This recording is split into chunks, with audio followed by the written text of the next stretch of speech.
I'm Edward Anderson, the host, moderator, and all-around nice guy of the Hey Ed YouTube channel. Okay, let me start out with a really big disclaimer, okay? I am not a financial advisor. I do not play one on TV, and this video is meant for educational and entertainment purposes only, okay? And today is your final warning, okay?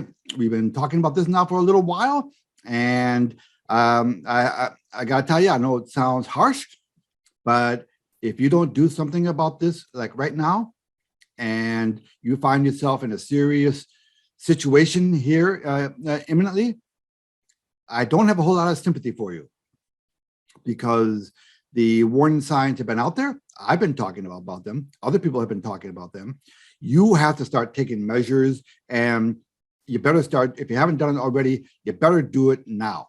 And let's review and talk about what's going on right now in the markets.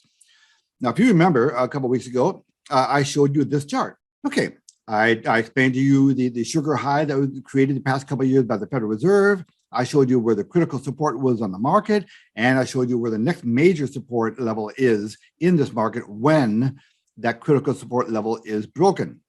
Okay, now with stock, now I'm a technical guy. Now look at the charts. The charts are everything. Fundamentals don't mean anything. If anybody tells you that, then don't listen to them, because fundamentals don't matter. The only thing that matters is what's going on in the market. And a few adages here that you have to drill into your head. The first one is the market is always right. Okay, never argue with the market, because you are going to lose. Okay, and the second one is keep your losses small and let your winners run. Okay, now those are a couple of cliches used in the trading world, but they're cliches for a reason. They're true.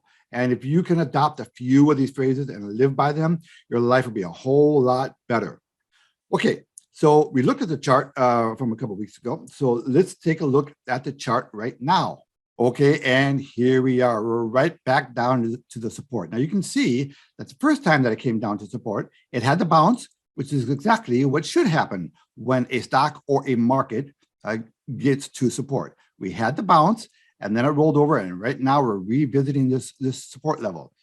Now once this support level is broken, let's look at where the next support level is.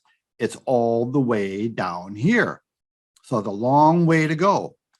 Okay, so when you hear the talking heads on some of the business channels on TV tell you that this is a wonderful buying opportunity, you should be throwing things at the TV. These guys, they're either fools, or they don't know the first thing about technical analysis, or they have an agenda that they're promoting. But either way, you have to learn to ignore those guys and look at what is actually happening. Now, I've got a question out there for anybody who thinks that this market is going to recover from here once it breaks that support level. Why would the market recover? Is it the wonderful out-of-control inflation that they love? Is the energy prices going through the roof that they love? What exactly is it that they love? Is it the supply chain issues? I mean, please, somebody, please tell me why the market would go up from here. Why would it? A lot of damage is being done, and I think we have a lot further to go to the downside.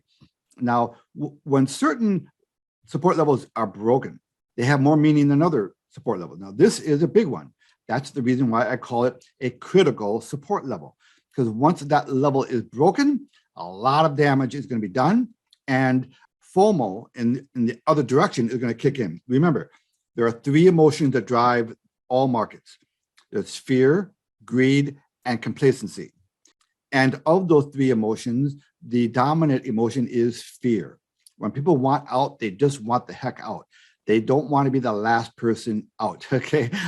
Now, one of the key differences between a professional trader or investor and an amateur is that amateurs, they equate taking a loss with failure.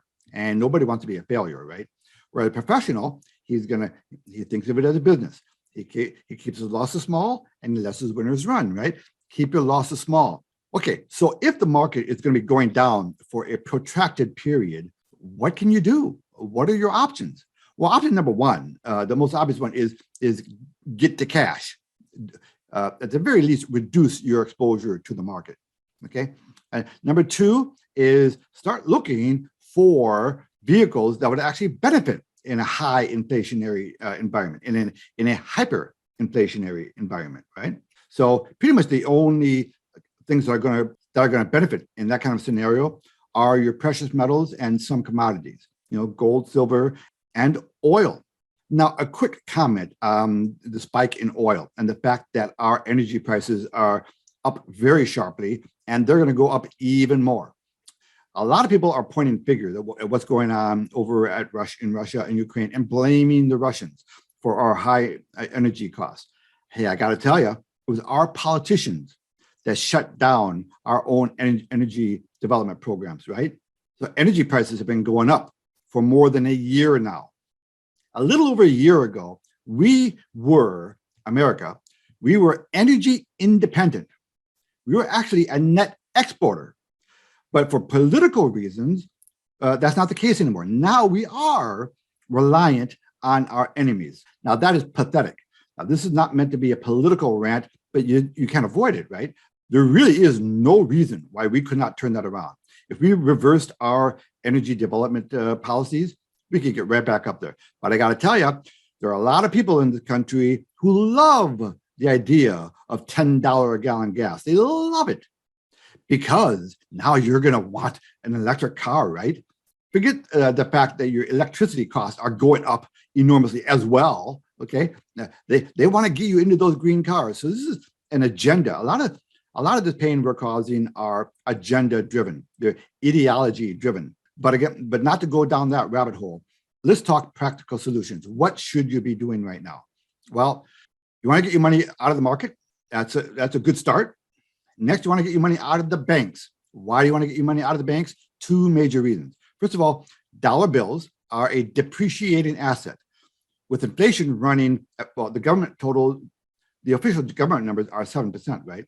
But we all know that the actual real day number is closer to 15, maybe even 20%. So all of your dollar bills, whether they're in your hands or in the bank, are a depreciating asset. It's a guaranteed loss. Plus, add to that, thanks to the bail-in laws, if the markets start to unravel in a very big way and there's a financial crisis, the banks can legally steal your money and convert your money that's in the bank into shares of their bank, which is a failing bank, right? But bail-in laws allow them to do that. So you want to get your money out of the bank. So if you get your money out of the bank, congratulations, good for you, and that's an excellent start. But the problem there is you're still holding on to a depreciating asset. It's still going down, your buying power. So what's another thing you could do? You could put it into precious metals. Go and buy some silver and gold. So that's a really good improvement. Not that much of an improvement though, because gold and silver, okay, yeah, I think they're going to have very nice moves here. Finally, it's been dead money for decades. So gold will be a really good start, but it's probably not going to outpace inflation. It could, it could do a good job at that, but you really want to try to do better than that. Okay. All right. So the program that I've been telling you about that I am in, that I've been in for 10 months now, and that I have many people in on my team, is spectacular. It solves three different problems. One is it gets you out of the traditional financial system, okay? And I get 3x on it, 3x. So that covers my inflation, right? Very handily. And finally, when there are bargains to be had, not only will I have survived along the way, thanks to that program, but I'll be able to do some really good bargain hunting. All right. So if you have an interest in learning about that program, get a hold of me. I cannot talk about it specifically in a YouTube channel because there are rules against it, but I'm happy to share it with you one-on-one if you want to reach out to me. My contact information will be in the description below. But please pay attention to what's going on. There are a lot of things that most people are not paying attention to until they go to the checkout line at the grocery store or at the gas pump. Then they have a momentary, oops, and then, oh, that hurt. And then they get over it. No, you have to pay attention because that's just the tip of the iceberg. Things are going to get a whole lot worse. Okay, so this has been your final warning. I showed you the critical support level. When that cracks, look out below. And it's not going to be a short rebound. We're in for a long, sustained bear market in an awful lot of categories. Edward Anderson signing out. Copy that.